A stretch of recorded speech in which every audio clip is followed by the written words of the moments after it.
Fala um pouco da pós-modernidade, numa linguagem mais descontraída. Tem um capítulo que eu falo decifrando Homer Simpson, que eu faço uma análise sociológica do cidadão de hoje.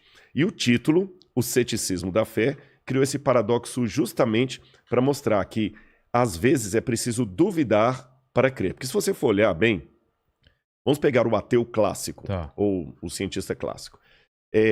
Eu estava vendo esses dias aí o depoimento daquele Carlo... Fugiu o sobrenome dele agora, que está sendo considerado o novo físico aí para substituir Stephen Hawking, né? Ravaleri, daqui a pouco eu lembro o sobrenome dele. Ele mesmo fala, eu sou ateu, sou descrente e tudo mais, mas eu acredito num monte de coisa que eu não vejo. Olha. E os físicos são assim. Por exemplo, quem já viu a matéria negra? A matéria escura? A matéria escura, energia escura, Não tem nem como provar isso. Multiversos, que muitos físicos falam de multiverso, universos paralelos. Tudo é cálculo, tudo é teoria. Tudo é cálculo.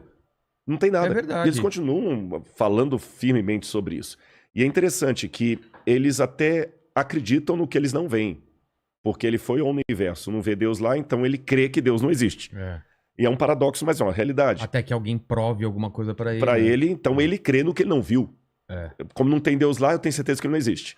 Você tá entendendo? Mas acho que na cabeça dele, por exemplo, o cálculo matemático meio que prova que existe essas coisas. Não seria isso? Não há. Na verdade, você tem alguns indícios, mas são os mesmos indícios que um cosmógrafo teísta, que acredita em Deus, vai usar para falar assim, olha, o universo demonstra planejamento. Logo, deduz-se que é um criador. Seria mais ou menos assim, explicando em linguagem simples, aí eu até falo por que eu coloquei esse título. Vamos supor que eu chego aqui no seu estúdio, que aliás, muito legal. Eu já tirei foto aqui, cara, psicodélico demais. Tem muito muita bacana. Coisa, cada cantinho. Não, e esse chimpanzé aí, se fugir, se sumir...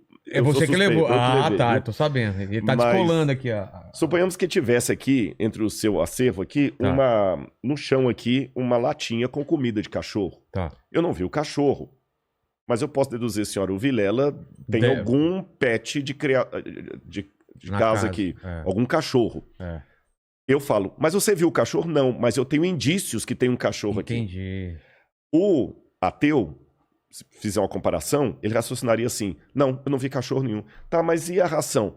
Deve ter outra explicação racional para a presença dessa ração aqui, mas... não é que existe um cachorro na casa. A não ser que eu veja um cachorro. A não ser que eu veja um cachorro, eu posso ver a ração, ela não é indício que é um cachorro. Então por que a ração dá? Aí ele começa a trabalhar com outras hipóteses. O Vilela, como ele tem aqui um macaco à mesa, tem um símbolo da Coca-Cola, tem uma geladeira ali da General Electric, ele colocou um objeto também, ponto. Mas ele não trabalha com a hipótese de existir um cachorro. Entendi. Então ele não vê no universo a digital de Deus, mesmo sendo planejado, falando, Deus não existe. Tá, e como é que tudo é planejado? Não sei, um dia saberemos. Eu trabalhei com o título Ceticismo da Fé, justamente, Vilela, porque eu sou cético para acreditar que certas coisas são pura coincidência. Tá certo? O universo é tão bem montado, os próprios físicos dizem isso, do nada, nada se faz. Então, se tudo começou um dia, o Big Bang, né, Lemaitre... O que tinha antes? O que tinha antes? Agora... esse novo cosmólogo já está trabalhando assim, não, talvez antes do Big Bang houvesse um outro universo que nós somos gerados por ele, mas esse talvez é uma coisa especulativa, que eu nem posso chamar de filosófica, é especulativa total, porque não existe indício nenhum disso. Quando o George Lemaitre, que era padre, por incrível que pareça, desenvolveu a teoria do Big Bang, na época de Einstein, eram amigos de Einstein e tudo mais, o que eles disseram? Esse é o que é clássico sobre o Big Bang e que está mais próximo de ser comprovado. Em primeiro lugar, o universo teve um começo. Esse universo que nós acreditamos teve um começo. E antes do universo não havia nada. Nem o tempo, nem o espaço, nem a gravidade, nem a energia. Não havia nada. Era o zero absoluto. Isso. A incógnita é a seguinte, do nada, nada se produz. Ex nihilo, nihil fit, diziam os latinos. Se não havia nada, por que hoje há algo?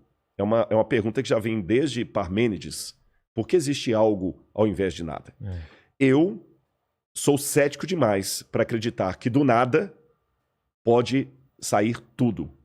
É mais sensato para mim acreditar que existia uma causa primeira, para citar o Aristóteles aqui, Essa causa primeira que deu origem a tudo que existe e ela mesma não pode ser dimensionada ou delimitada pelo tempo, pela gravidade, porque essas coisas partem depois dela.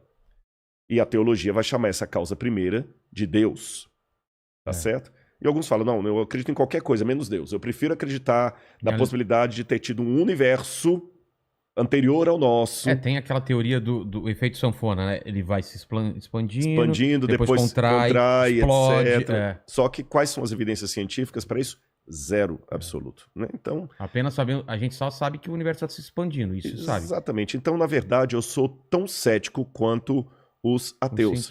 Quanto os cientistas. Sim, só que o meu ceticismo me conduz a dizer que havia uma causa primeira, e o ceticismo deles conduz a dizer que havia talvez um multiverso ou um outro universo. Vê se eu tô falando besteira. Existem lacunas e os ateus preenchem essas lacunas com alguma coisa e você e eu, que cremos em Deus, a gente preenche com outras coisas. É isso? Sim e não, são lacunas. É só que essa frase, o Deus das lacunas, ela acabou... Existe isso? Existe essa expressão, o Deus das lacunas. Não sabia. Só que ela é dita de uma forma pejorativa, sabe? Ela é dita de uma forma pejorativa, como se fosse assim, o crente, o crentez, até para falar numa linguagem bem vulgar assim... Não tem explicação, assim, não tem explicação, é Deus. Não tem explicação, é Deus. E isso acaba caindo realmente numa forma caricata. Fácil, né? É exatamente, porque... Existe também o acaso. Eu tô conversando com você aqui, eu posso derrubar esse copo e cair no chão e quebrar. Não é um milagre. É um milagre, ou o diabo que derrubou, ou Deus que derrubou. Então, realmente é uma forma caricata de falar da fé. Eu não acredito que seria simplesmente o Deus das lacunas. É a lógica que me permite preencher essa lacuna com uma hipótese, que a minha hipótese é a hipótese teocêntrica, a hipótese de Deus. Tá.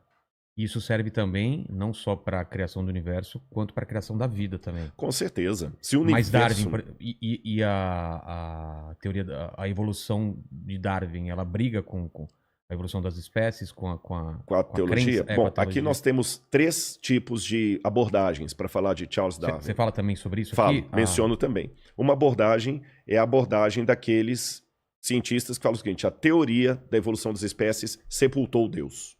Eu não preciso de Deus para justificar a vida, porque a evolução explica tudo. Existe um outro grupo criacionista que fala assim, não, a teoria da evolução das espécies não explica a origem da vida, nem nada. Ela explica alguns mecanismos, mas não todos. E existe um grupo intermediário que diz, não, eu acredito na evolução das espécies e acredito em Deus. Deus usou a evolução para trazer tudo à existência. Com essas 3 colocações em voga, eu particularmente sou da terceira, eu sou criacionista. Eu digo o seguinte, a teoria da evolução das espécies de Darwin, ela teve realmente um salto explicativo muito bom para várias coisas. Várias coisas. Eu estive em Galápagos, eu li a origem das espécies, a origem do homem, que ele também escreveu. O Darwin foi um gênio em muita coisa. E em que sentido eu concordo e acredito na teoria da evolução de Darwin? Quando ele usa aquilo que, essa expressão não é dele, eu que estou usando, aquilo que eu chamaria de microevolução. Vou dar um exemplo para você. No momento em que nós estamos tendo esse bate-papo aqui, uma palavra que está passando demais por aí é a palavra a variante do vírus. A variante do vírus, né? A variante, o vírus está mutando e tudo mais.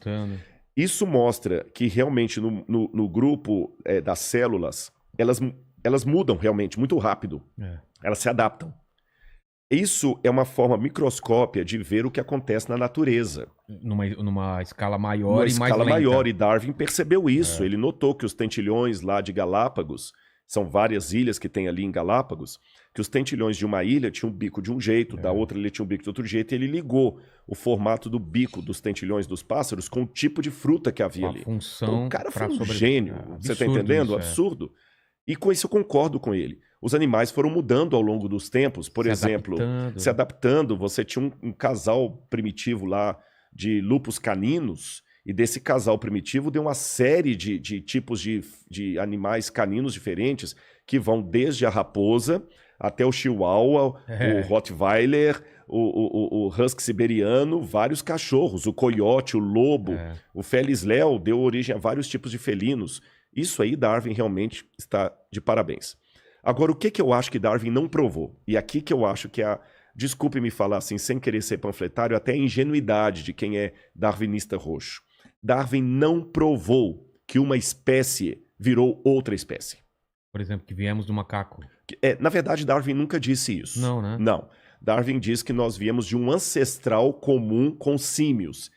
E símio, para o macaco, não é um sinônimo perfeito. Mas explicando de maneira mais simples assim, embora eu não seja biólogo, né? Tá. Existia, na visão darwinista, um ancestral comum que deu origem a alguns tipos de macacos, como os orangotangos e os chimpanzés. E desse mesmo tronco saiu outro tronco que deu origem ao Ramapithecus, que depois foi evoluindo de Ramapithecus para Homo ergaster, tem vários lá, Australopithecus, até chegar no Homo sapiens e o Homo sapiens sapiens, que é o homem moderno. Então nós somos parentes deles aí.